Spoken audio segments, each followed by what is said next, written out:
Previously at part 1.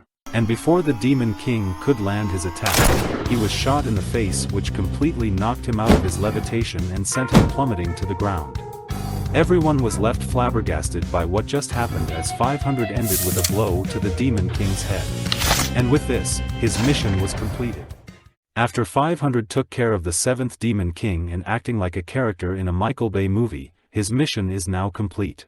After spectating the fight, Cece asked her grandfather what type of magic he used just now. Her grandfather replied that he used a firearm, but they didn't know that kind of firearm existed in their world. The Demon King suddenly rose to his feet and complimented 500 on his abilities, saying that he was no ordinary human after all. Then, 500 aims and shoots at the Demon King, but he deflects it with his bare hands. The Demon King rushes towards 500, telling him that he won't be able to beat him if he keeps using his firearm. The Demon King destroys his weapon and a danger panel appears right in 500's face, and after dealing with him, the Demon King changes his target and rushes towards Cece and her grandfather inside the building. The Demon King destroys the building and tells the grandfather that 500 isn't a being from this world and was summoned through the means of a summoner. The grandfather tells Cece to run away, but the Demon King shuts him up by putting his hand on his mouth, telling him that the human race will perish, so whatever they are doing is futile. And suddenly, Cece hits the Demon King from behind in an attempt to save her grandfather, but she fails and is shoved by his tail, causing Cece to fall outside the building. 500 catches her safely, then suddenly, a whole bunch of system panels appear in front of his face, questioning if it's a bug. Cece says it's because of her grandfather, who is in the control of the Demon King, and that the whole summoning process will be stopped, meaning that 500 will go back to his original world. Cece begs him not to go back and he says that he doesn't have any control over it. 500 apologizes and tells them that is all he can do to help and the rest is up to them. Cece's tears start to form, begging for him not to go back since he's their last hope, but 500 tells her that the boss is way too powerful and he cannot beat it. She then tries to pull 500 by his arm and he says that no matter what she does, it won't do any good. Cece tells him it's because he is their last hope of saving humanity. And while the both of them are fighting each other, the Demon King is amused at the ongoing situation. While the Demon King loses his attention, the grandfather covers his whole body with magic and teleports towards Cece. He helps her and tells her that on the count of 3, they will use all their strength to pull 500 out. 500 complains that they should take him away if he knows how to teleport. The grandfather tells him that he won't understand and explains to him that it's a material summoning spell called "We'll talk when we get out of this," implying that they really need to go now. 500 tells him that he doesn't trust what he is currently saying. Cece and his grandfather count down and pull 500 with all their strength. In the background, the Demon King sees them, and then suddenly, he shoots a beam right through Cece's grandfather's heart. In a difficult situation, Cece calls out to her grandfather as he coughs blood. Her grandfather tells Cece not to let go since 500 is their last hope of saving humanity and that they can't give everything up before it's over. The grandfather pulls him out with all his might, and suddenly, an explosion occurs, causing a lot of smoke to cover the whole area. When the smoke clears out, 500 cannot believe that they actually pulled him out with his whole body. The grandfather can finally rest in peace now, knowing 500 got his whole body and can now save the world, but the current situation says something different. 500 asks Cece if he still has to fight since they only promised that he'd only fight for a little while. Cece begs him to fight just a little bit more, and suddenly, the Demon King jumps near them, telling 500 that it's their fate for them to fight with each other. At the start of the fight, 500 wonders if he should either fight or run against him since he can't beat the Demon King anyway. He prepares himself and kicks the sand towards his eyes. The Demon King attempts to cover his eyes and calls out 500 for his despicable move, and suddenly, 500 dashes towards the Demon King, telling him that he will now be using his full power and swings a haymaker at him. The Demon King takes the blow, reacting dramatically, but then he is confused about his strongest attack because the damage he only took was 1. The Demon King laughs at his face, calling him out as being the strongest warrior. The grandfather explains that they're fucked and completely dies with Cece beside him, and the Demon King explains that there is a rule in the demon world where they trade their strongest blows with each other.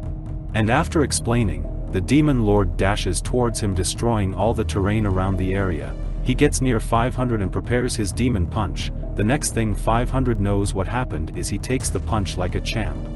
The punch caused a massive explosion, hurling massive winds, making the other demons lose their balance and fly away, and with a bit of surprise, 500 also only took 1 damage from his punch. The crowd was surprised that he withstood the Demon King's strongest attack, and then the grandfather was suddenly revived, feeling a bit of hope again, in the midst of the fight. They both started to exchange a flurry of punches on each other, but they only dealt 1 damage. The grandfather was happy that he's actually on par with the Demon King, while Cece worried about him and whether his body was alright. In the middle of exchanging blows with each other, 500 worries if it's a bug in the system since he got forcefully summoned. He checks his stats panel while the Demon King goes full JoJo on him. He was surprised because his offensive stats were 1 while his defensive stat was 99,999, meaning that he can't do damage but can withstand a lot of damage. 500 quickly stops fighting and blames the grandfather for forcing him out when he was about to teleport. The Demon King continuously swings at him while he thinks about what his battle plan will be. A sudden realization comes into his mind: no matter how much strength you use, it will only result in 1 damage, so he resorts to frequency as the key to victory. And after he realizes the solution, 500 swings out dual windmills, hitting the Demon King at a fast pace. The Demon King is confused about what he is doing, and Cece is also confused because he doesn't know how 500 got that skill from her. The Demon King asked him if everyone in his world fights like that, while 500 is on his mind thinking that the Demon King doesn't currently realize what he is doing is the key to victory. With his current HP, he can still withstand a lot more hits, but the problem is he can't see the Demon King's health bar, so he doesn't know how much HP he has left, but it's no worry for him, and he was confident since all he can do is just hit him 10 times faster. After 10 minutes later, 30 minutes later, 40 minutes later, the grandfather tells Cece that he'll take a short nap and to wake him up if it's all over. She tells him to shut up. And finally, after an hour, both of them are exhausted since 500 hit him 3,000 times while the Demon King took the hits 3,000 times, and then suddenly, the Demon King calls him naive. The reason for this was because he can regenerate his health, so even if 500 hits him forever, his health won't deplete even a little. 500 was surprised, thinking that all his efforts were in vain. He also carelessly took a lot of punches from him, resulting in a massive loss of health. He tries to think of another plan, and suddenly, a skill panel appears in front of him. He takes a look at various skills to see if they're useful. 500 is amazed since some of the skills are overpowered, and he's excited since he'll just have to learn one of the skills to kill the Demon King. He hits the learn button, but an error panel appears saying that he doesn't have the requirements to learn the skill. He tries learning other skills, but none of them work at all. 500 was annoyed because he could have learned them all before the summoning happened and blames the old man for it, while the Demon King keeps on swinging at him while he's dodging. He sees a skill that he thinks will bring him victory. He clicks the learn button and suddenly, light and smoke emerge out of his body saying that he has successfully learned the skill. In the spectator's view, 500 was going Super Saiyan. Cece asked her grandfather what happened to him, and her grandfather told her that the author of the manhwa gave him a special ability. 500 cockily tells the Demon King that their fight will now be over, and he suddenly dashes towards the Demon King, while the Demon King anticipates what skill he's going to use. 500 hopes that the fight will be over since he'll be using everything he's got into the skill, but the moment he gets near the Demon King, he flips him off and gives him the finger. Both Cece and her grandfather were shocked, wondering if the mighty warrior was out of his mind. 500 then holds the Demon King by his chin, asking if he's sweating and that he hits like a child in kindergarten. Suddenly, a panel appears in front of the Demon King explaining that he is enraged, his power levels will be rising and his defense will be converting into power. He tells 500 that it was the most insulting thing he has heard and proceeds to throw a flurry of punches at him. While he is punching endlessly, explosions and massive gusts of wind rumble across the field while the crowd runs away to protect themselves. 500 noticeably takes more damage and now due to the Demon King's transformation, and for the second time, Cece's grandfather dies again. While getting punched, 500 notices a system panel with a bar filling up. He thinks that it's a bar for charging up the skill when he takes more damage, so he provokes the Demon King even more so it can fill up. The moment the Demon King struck him, a massive explosion occurred in 500's body.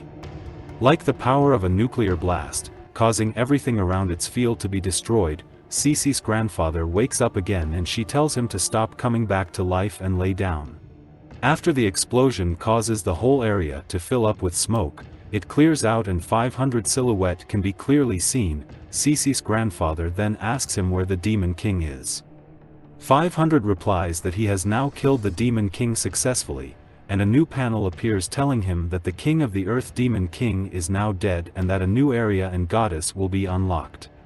The Demon King's army was in disbelief after seeing that their commander was killed. They all ran away from the scene in hopes of not getting killed. A panel appears and 500 has learned a new skill named Damage Reflection. After enough damage has been inflicted on the skill user, it will hit the enemy with the same amount of damage, which is broken since he's a defensive type. He inflicted 5,000 damage back to the Demon King, causing him to die instantly. It was the perfect skill for his stats. That's all for part 2 of the manhwa recap. If you've enjoyed it, comment down below, like and subscribe. Hope you all have a good day in peace.